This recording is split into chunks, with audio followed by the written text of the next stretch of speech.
Professor, mas o Brasil, nesse cenário todo, o que nós estamos vendo, o senhor, como produtor de conteúdo, acredito que enfrenta os mesmos desafios que a gente aqui no Arte da Guerra, né? É que é um mundo de grandes transformações. Eu lancei um vídeo hoje aí sobre o problema das reservas estratégicas de petróleo dos Estados Unidos, que já estão com 57% da carga e caindo, e nada indica que isso vá parar, né? Então, é um mundo de grandes transformações. O Biden está torrando as reservas como se não houvesse amanhã para segurar o preço da gasolina, mas mesmo assim ele pode ser jantado nas midterms agora aí em novembro, que acho que é até um assunto para outro checkmate nosso aí. Mas eu queria ver do senhor o seguinte: como é que vai ficar o papel do Brasil nesse novo mundo multipolar? Eu queria que o senhor desenhasse os dois cenários, com a dobrada do presidente Bolsonaro, se ele ganhar, dobrar o mandato, ou na eventualidade do ex-presidente Luiz Inácio Lula da Silva vencer as eleições. O senhor tem uma ideia do que poderia acontecer nesse cenário internacional, nessas duas vertentes, em cada uma dessas duas vertentes? Sim.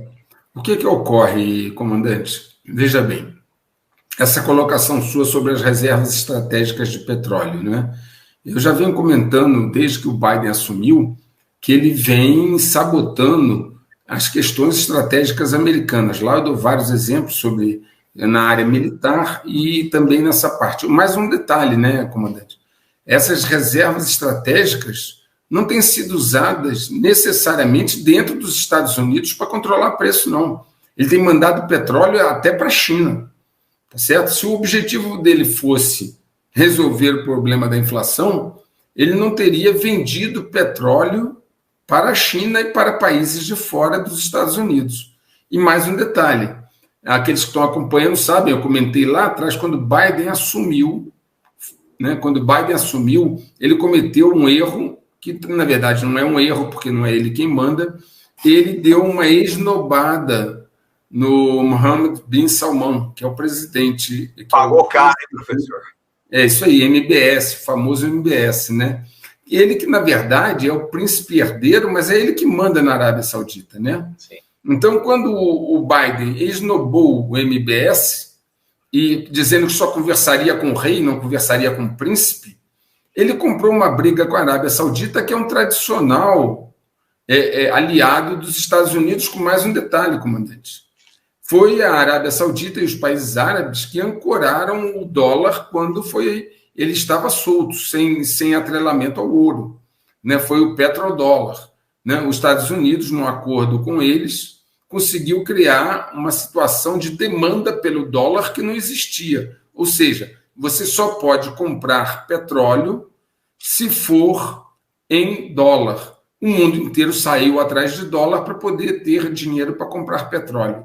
Okay? Com essa briga dele com o MBS e também com alguns árabes, o MBS, a Arábia Saudita e alguns árabes, comandante, já expressaram, e o presidente da África do Sul colocou isso, já expressaram interesse em entrar para os BRICS. Okay? Então, olha o realinhamento que está acontecendo no mundo árabe, que ancorou o dólar, entrando para os BRICS, onde estão Putin e Xi Jinping, né, que pregam um mundo multipolar, com cada país sendo autodeterminante na sua política. Não só isso.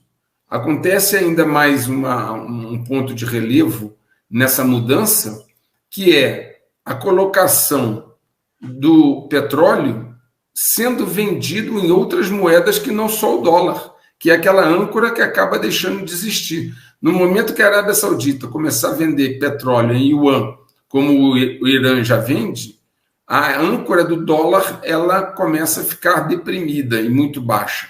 Muito bem, nesse contexto, o B de BRICS, que é o Brasil, né, ele precisa fazer um alinhamento. Eu digo no canal Checkmate Global e nas colocações que eu faço, que o Brasil tem que aprender a ser pragmático e não apaixonado, ideologicamente alinhado.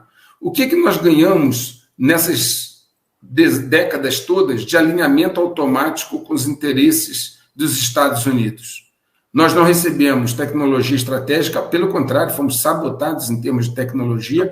O Brasil está aí com 30 anos de atraso no submarino nuclear, fora outras tecnologias. O Brasil foi desindustrializado, desnacionalizada a sua economia, quando a Índia tomou um caminho diferente, né? Estamos falando de BRICS. A Índia participou do movimento dos países não alinhados e ela, para comprar dos Estados Unidos, da Rússia ou da China, ela é pragmática. Quem vai me dar melhor preço? Quem vai me dar mais vantagem? Quem vai transferir tecnologia?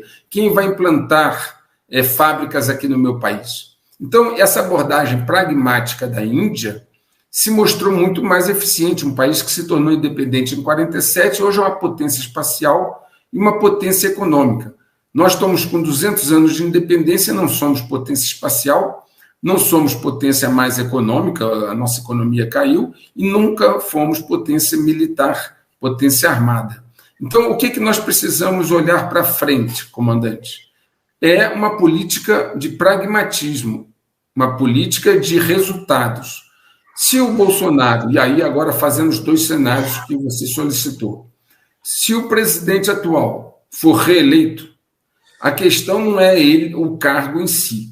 A questão é saber se ele vai recuperar o poder que perdeu.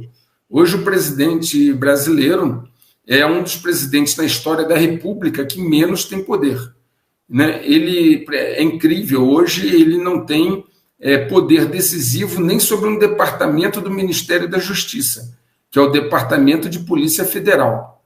Ele teve um confronto com a Petrobras fez o que quis. Ele teve um confronto com a Anvisa fez o que quis. Enfim, em todos os confrontos, infelizmente, nós vimos o poder migrar para outros locais diferentes do Palácio do Planalto. Então, a questão não é o presidente ser reeleito somente, porque se ele for somente reeleito, mas não mudar sua estratégia, nós vamos ver mais 4 anos dele minguando. Hoje o presidente faz um decreto sobre armas, o Supremo suspende. Ele faz qualquer determinação do presidente, o Supremo faz o contrário, ok? Ou simplesmente impede-o de fazer. Então, na prática, o poder migrou do poder executivo para o poder judiciário. A questão saber é, ele, em sendo reeleito, conseguirá pegar o poder de volta ou nós continuaremos a ter um presidencialismo tutelado pelo judiciário que diz o que é certo e errado, bem e mal, quem pode falar o quê? Essa é a questão principal. Se o presidente atual, em sendo reeleito, recuperar o poder, nós podemos ter um BRICS mais forte, com Brasil, Rússia, Índia e China e a África do Sul, digamos assim, sendo os norteadores de um mundo multipolar, abrindo um novo papel para o Brasil no mundo, onde ele talvez consiga desenvolver o seu poder armado, em termos de armas escalares, armas atômicas estratégicas, e deixar de ser um reboque dos Estados Unidos e da Europa, como vem sendo há 200 anos, e ter algum protagonismo. Mas, para isso, o presidente reeleito recuperando o seu poder. Do contrário, o que nós veremos? Se ele não recuperar o poder, ele continuará a ser drenado, continuará a ser limitado, restrito no seu exercício de poder e vai ficar aí mais 4 anos sangrando, brigando com os outros poderes e sangrando. Muito bem. Nós teríamos, então, com uma reeleição do presidente, desde que ele recupere o poder, um mundo multipolar fortalecido. Brasil mais alinhado com Rússia, Índia e China, fortalecendo uma nova configuração mundial, onde haveria menos poder dos órgãos internacionais como ONU, FMI, Banco Mundial, OMS, e o poder soberano dos países fortalecido, porque Putin e Xi Jinping pregam que os países devem ser mais fortes, preservar a sua soberania e diminuir o nível de poder dos órgãos internacionais. Então, voltando, reeleito o presidente, ele refazendo toda a sua estratégia, que até agora não deu certo, durante 3 anos e 10 meses, a estratégia dele levou-o a perder o poder, quase que completamente, em ele sendo reeleito, refazendo uma estratégia, ter uma estratégia vencedora, ter algumas aulas sobre poder, e ele tendo poder para tocar o país, determinar os destinos do país, eu acredito que o BRICS se fortaleceria e nós teríamos um mundo numa nova configuração multifacetada. Não sendo ele o eleito agora no domingo, tomara que não aconteça, mas se acontecer, o Lula sendo eleito, nós teremos aí o controle completo dos dominadores globais sobre o Brasil, sem contestação, sem nada. Todos os setores que eles já controlam, a esses setores, eles vão acrescentar o executivo, né? Onde, então, o Luiz Inácio Lula da Silva, naturalmente, será jogado de um lado para o outro, como ele já é hoje. Porque a esquerda pensa que tem um ideário, a esquerda pensa que faz aquilo que está escrito lá, mas apenas ela é manipulada pelos DGs, como eu já mostrei. Os DGs não se preocupam com ismos, socialismo, comunismo, capitalismo.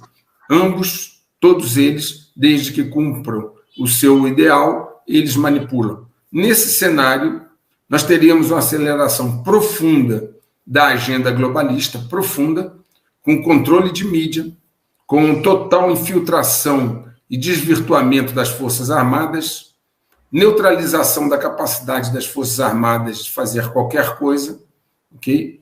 Uma tendência da mídia, então, que já é totalmente forte, a simplesmente encampar essa visão. Ele vai ter a capacidade de distribuir as verbas publicitárias na mídia da maneira que ele quer. Enfim, ele vai terminar de implantar aquilo que ficou pelo caminho quando a Dilma saiu, né? A Dilma foi um tropeço deles, não era uma previsão, a ideia era que ele voltasse, e a Dilma acabou atrapalhando em parte os planos deles. Nesse caso, o Brasil volta a ser apenas um satélite do Biden, dos dominadores globais, como hoje a Colômbia está alinhando com o Biden, o México está alinhando com o Biden, o Chile está alinhando com o Biden, toda a esquerda da América Latina está se alinhando com o Partido Democrata e com o Biden, que nada mais é que o Biden, uma marionete, um tolo, um bobo, um peão dos dominadores globais. Então, nesse segundo caso, nós estaríamos completamente submissos, então, a essa agenda globalista rapidamente implantada, onde dificilmente eu vejo muito espaço para reações, exceto reações digamos assim, das regras naturais.